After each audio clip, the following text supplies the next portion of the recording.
Fanáticos y medios de comunicación suelen hablar demasiado sobre los deportistas, cómo juegan, qué creen de ellos y demás. Pero, ¿qué imagen tienen sus pares de los referentes de la liga? ¿Cuál es el estatus de una figura dentro del seno de la competencia? Hoy vamos a descubrir qué piensan las estrellas de la NBA de las estrellas de la NBA. El protagonista de este video es nada más y nada menos que Steph Curry.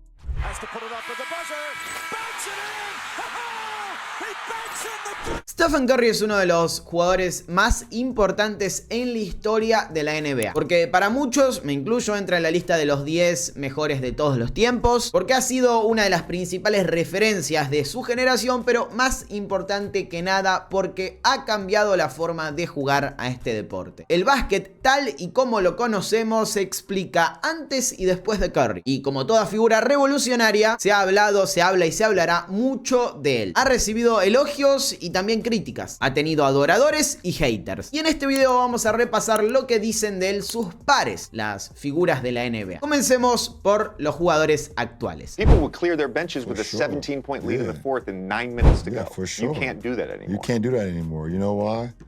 Because I believe in 08, 09, or whenever that little light-skinned fucker came in the league that's in Golden State. He changed that whole narrative. He did. He single-handedly changed the no lead is safe. When it comes to influence, since I've been watching the game, the most influence on the game. And obviously we know what Mike did for the game. Sure. You know, Steph and Allen Iverson are the two biggest influential guys in our game since I've been watching and covering it. Yeah, game inches, and that's all he needs. And all-time great, the greatest ever at his position. Top 5 in the world, I mean, top 5 ever. And as far as shooting a ball, like, I mean, I look at him and I said this way before you guys even said it, that he was the best shooter to ever play. Steph Curry, that's all. That's all. I mean, shit. Steph, he came in the game and scored like 12 points straight by himself. That was the difference. I've been watching him on TV for a minute, and it ain't fake. It ain't fake news. It's real. He just take one dribble and pull up from deep, shoot it like it's nothing. Like, I was watching him warm up, and I was just like, that's crazy. When it's all said and done and Steph's career is over with, then I think I mean, for sure, he's got shit on his resume that he can add to that GOAT conversation. You know what I mean? He'll go down as the best shooter in league history. Like, nobody, I don't think, is catching his 3 points made in a whole span of a career. So he's got some shit to go in that resume to be in that GOAT conversation. His dedication in the weight room, when I say dedicate, that man is in the weight room every single day. After shoot around, he in the weight room. Before the game, he doing a full lift after. He gonna work out as long as he has to accomplish whatever it is that he set out to accomplish that day. Like, you watch this dude work out, man. Like, there's times where, like, a significant part of his workout, he can't shoot a shot unless he could run a full court sprint. A shot. The workout, man, it takes somebody 2.5 hours to do a workout he do in 30 minutes. I love Steph, man. I mean, the guy has completely revolutionized the game. Coming into the league as a young man in 2011 and seeing what. Only seeing glimpses of what he was capable of because he wasn't as healthy. He was the guy that really set that standard. You wouldn't be a true student of the game if you're not watching somebody like that and trying to not only keep up but challenge his position. And I think that's where our mutual respect has really grown is, you know, going against each other has been great, but I think studying each other has been even more of a special bond. Que los deportistas de su generación hablen así de él explica un poco lo que ha representado su figura para la NBA. Pero siempre es necesario escuchar a las leyendas del pasado, porque obviamente han hablado de Curry y del lugar que este ocupa en la historia del básquet. I see a calmness about him. And I think it's something that a lot of players don't understand. I think the fans, it's very hard for the fans to really understand what I'm saying, because most players don't get it. There's a serious calmness about him, which is extremely deadly, right? Because he's not up, he's not down, he's not contemplating what just happened before or worrying about what's to come next. He's just there. And when a player has the skills and has trained himself to have the skills to be able to shoot, dribble, left, right, etc., and then you mix that with this calmness and poise, then you have a serious problem on your hands. And so when I watch him play, that's what I see. He's been consistently the best shooter his whole career. I'm wondering, is it time to start putting him as the best player of all time? Best player? Conversation. Over, you put him over you? In the conversation. I'm asking you. Yes. You put him over you. You yourself Way put better, Steph Curry yes, over you. Yeah, this is why he's my favorite player, because I played 20 years, watched 20 years before that. I've never seen a guy like him, and he's doing it consistently, and he has championships. You put him Maybe over it's time. Michael? No, I'm not putting him anywhere. I'm saying, okay, you know, for all the chitter chatter, is it time to just put him in the conversation? You know that guy is here. He's incredible. He's different.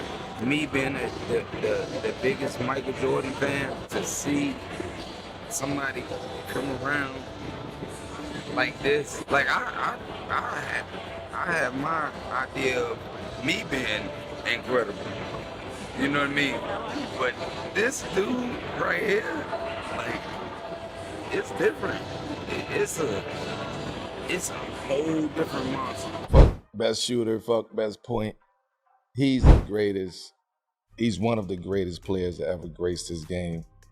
And I don't think we probably will ever see this again. So we better, you know, let's appreciate this window of what we have with Steph. We've never seen probably a basketball player in better condition and understand angles and how to come off that screen, right, and also be on balance to still shoot, right, and he can shoot off balance too, and then he's a killer.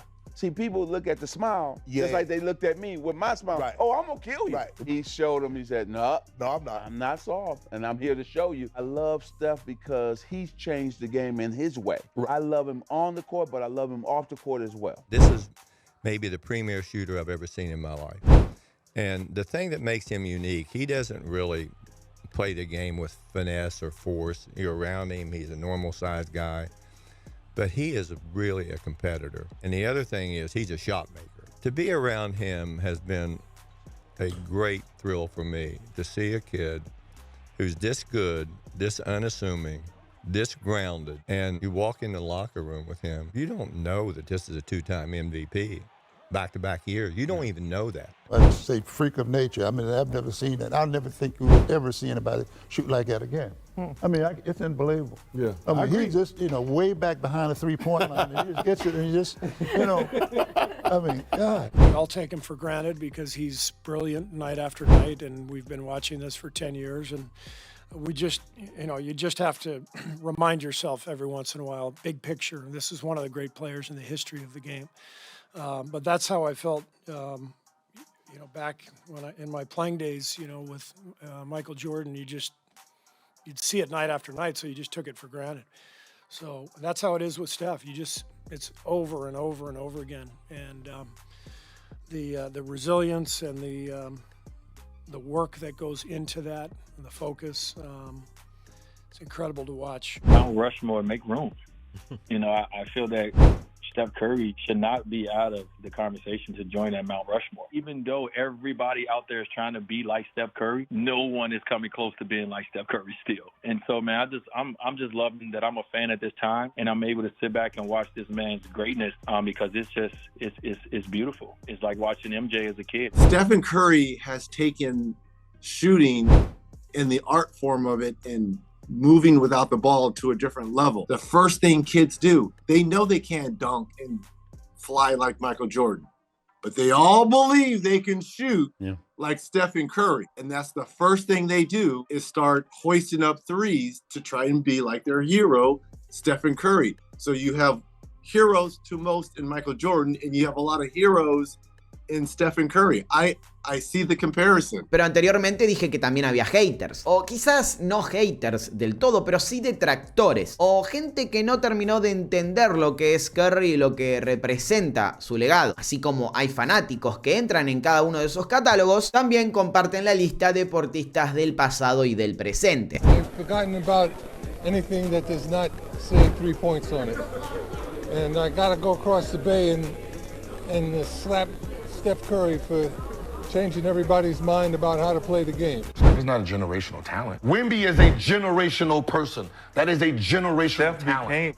Generational means you can't mimic it. You can't mimic. You can't. Can you mimic Magic Johnson? 6'9" point guard with the vision. No, you can't mimic Shaquille O'Neal's body. You can't mimic fucking LeBron James. You can't mimic Wemby. Those are generational. Dos declaraciones de leyendas de la NBA para las que no encontré audio, pero sí tienen registro de archivo. Primero, Oscar Robertson, quien en 2016 básicamente le restó toda la importancia a lo que Curry hace dentro de una cancha al decir lo siguiente: tira bien gracias a lo que está pasando en el básquet de hoy en día. Ahora parece que si podés hacer una volcada o un triple ya sos la nueva sensación. Cuando jugaba hace años, si tirabas desde lejos y lo metías, la próxima vez iba a estar encima de ti. Te iba a presionar con una defensa de 3/4, de media cancha, pero ahora no hacen eso. Luego Charles Barkley y una típica declaración de jugadores de su época: por mucho que me guste Steph Curry, ¿te imaginas si los Bad Boys le estuvieran dando una paliza? ¿Te lo puedes imaginar? Por mucho que me guste Curry, si crees que podría aguantar esos golpes que John Sally, Dennis Rodman, Bill Laimbeer le estaban dando a Michael Jordan, a Scottie Pippen, a mí y a tipos así, ¿de verdad crees que Steph Curry no se rompería? Hasta ahí el video de hoy, amigos. Si creen que faltó algún jugador, alguna figura de la NBA hablando sobre Curry, déjenlo en los comentarios, que me gustaría mucho saber cuál es. Y obviamente díganme de quién quieren que haga un contenido así en la próxima edición de esta serie. Recuerden suscribirse al canal y dejar un like si les gusta lo que hago. Gracias por ver y nos encontramos en la próxima.